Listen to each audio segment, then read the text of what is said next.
Oke, ketemu lagi di video ini teman-teman. Terima kasih sudah berkenan mengklik dan menonton video ini. Di video ini saya ingin berbagi satu hal, yakni persoalan mitos-mitos terhadap filsafat. Tapi sebelumnya saya ingin bercerita bahwa sebagai mahasiswa akhir sepertinya mempertanyakan apa pekerjaan setelah sarjana filsafat itu pekerjaan berat, sehingga membuat video ini bisa mengalihkan perhatian saya. Setidaknya bisa dikatakan seperti itu gitu. Tapi hal mendasar kenapa saya membuat video seperti ini, pertama karena saya sebetulnya kesulitan untuk berbicara di depan umum, tidak terlalu fasih menjelaskan sesuatu, sehingga dengan membuat video seperti ini bisa membuat saya melatih saya belajar menyampaikan sesuatu atau menjelaskan satu hal ke orang lain gitu. Itu tujuan pertama. Kemudian yang kedua, beberapa kali saya pulang kampung dan teman-teman di sekitar saya tidak terlalu akrab dengan kata filsafat, sehingga membuat video seputar filsafat itu bisa jadi mungkin bermanfaat gitu. Juga teman-teman bisa merequest atau merekomendasikan apa saja yang mungkin bagus dibahas soal itu. Jadi mungkin soal sastra dan filsafat secara umum. Baik, di video ini kita akan bahas soal mitos-mitos filsafat. Mitos-mitos filsafat atau mitos-mitos orang terhadap filsafat itu beragam sekali gitu. Jadi kalau saya tanya, menurut kamu filsafat itu apa gitu, atau yang kamu tahu soal filsafat itu apa gitu.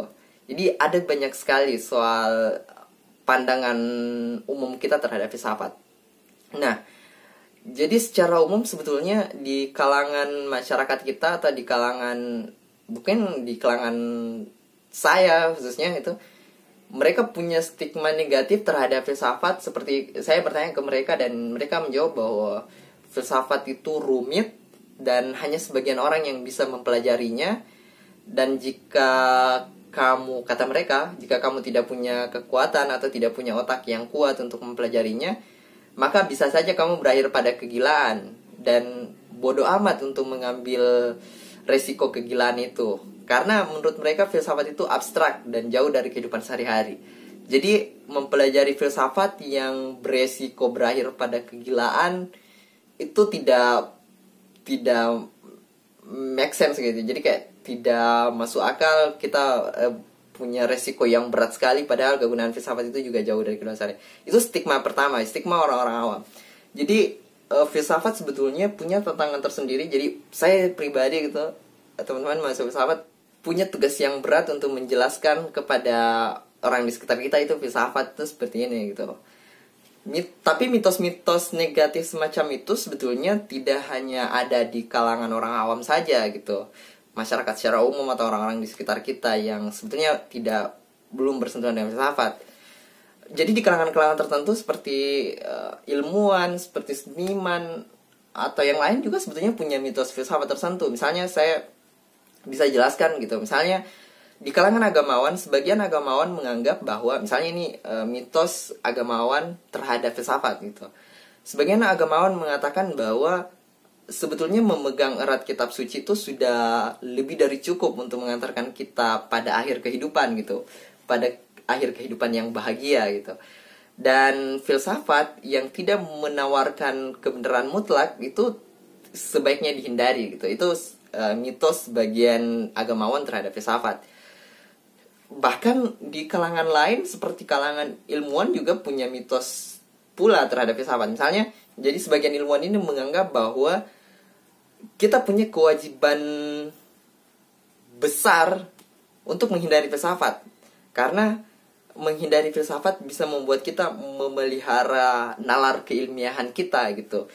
Seperti itu gitu. Di dalam kalangan seniman juga ada. Jadi dalam kalangan seniman mereka beranggapan bahwa filsafat sebetulnya tidak cukup membantu kita untuk menikmati keindahan gitu. Jadi nalar filsafat kadangkala itu malah memperumit kita dalam menikmati keindahan itu gitu. Kemudian banyak hal lain gitu. Misalnya dalam kalangan praktisi seperti wirausahaan atau pengusaha gitu, mereka menganggap bahwa filsafat itu sebetulnya hanya buang waktu dan tidak menghasilkan laba gitu.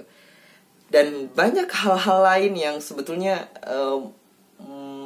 mengonstruksi filsafat gitu. Jadi kalau teman-teman bisa bertanya filsafat itu apa dan sebagainya, pasti ada saja mitos-mitos yang sebetulnya saya pribadi kalau saya ingin ditanya apakah mitos-mitos itu benar atau tidak, saya akan menjawab sebetulnya mereka bisa jadi benar, bisa jadi salah gitu. Jadi kayak filsafat itu memang bekerja seperti itu gitu.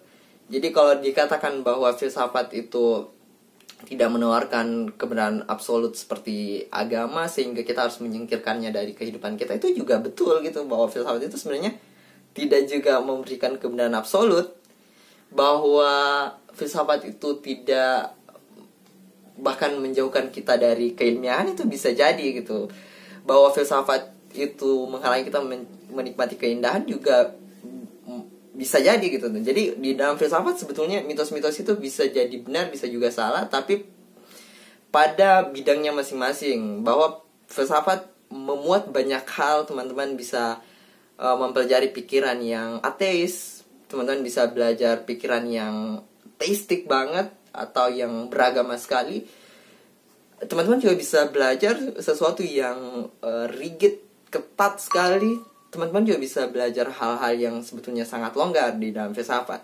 Jadi filsafat sebetulnya menawari kita atau menawarkan kepada kita gitu. Jadi khasanah filsafat menawari kita banyak hal, dan mengakui atau meyakini satu tendensi negatif terhadap filsafat itu sebetulnya salah. Bukan salah sih, kayak keliru gitu. Jadi pada dasarnya filsafat itu sulit sekali untuk didefinisikan. Di video selanjutnya saya akan menjelaskan apa itu filsafat dan beberapa hal lain seperti mengapa belajar filsafat, apa manfaatnya belajar filsafat, di dalam kehidupan sehari-hari filsafat itu berguna seperti apa. Tonton terus video ini. Terima kasih teman-teman sudah menonton sampai habis. Sampai jumpa di video selanjutnya.